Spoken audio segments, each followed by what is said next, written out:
Ano ba sakit ko? Abatitis. Bakit abatitis? Ano ba yung abatitis? May kulani. Tapos, Hindi naman parang kulani yan, pero uod. ha? Ba't naging uod? Kasi nakalabas sa tiyan mo yung uod. Tapos, saan dyan banda? May malaki, tsaka may maliit. Mm. Anong gagawin yung maliit? Silang dalawa ang mga abatitis. Anong gamot ko dyan? Hepatitis. Hindi. Ano? Angke. Ha? Angstor.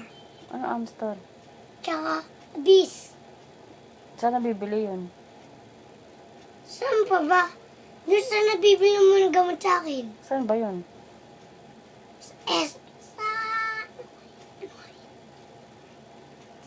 Sa 7-Eleven. Mm. Abatitis.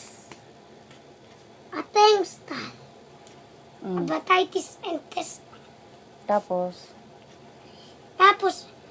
Ang gagawin, dapat, check over na check. Check over na check. Check over na check. Yung check na over na check, hindi mo alam yun. English yun eh. Okay. Bawal ka mag-inom ng Coke. Bakit naman? Sa Friday din. Ano? Sa Friday ng ikaw.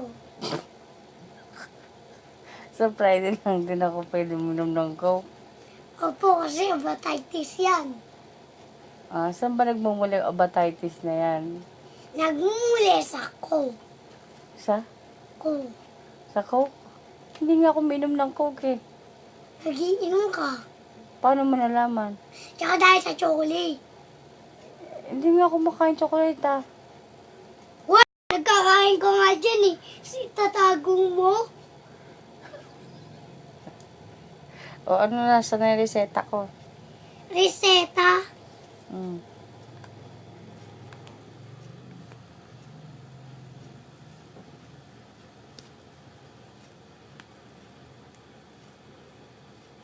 Anong pangalan? Ano ba pangalan ko? Sheila? Sheila? Isulat. Hindi ako marunong magsulat tudok eh. Ikaw na lang. Ang pangalan mo. Sheila.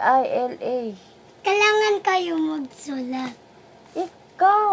Siyempre, sa doktor ba sulat nila yung pangalan? Hindi. Ako nga nagsusulat. Ikaw, doktor nga susulat. Ano susulat? Sheila.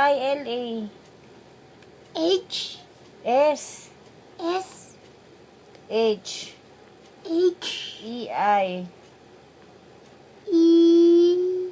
Patay. E? Sinalatag mo na yung kubrekama. Wala naman. Patay. May ebidensya ka kay daddy. E? Ay.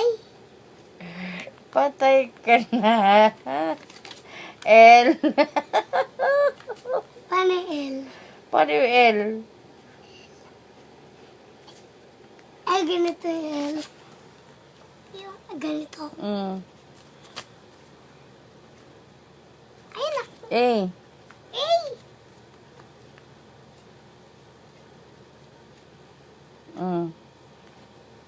At tapos, Yun na. Ang init.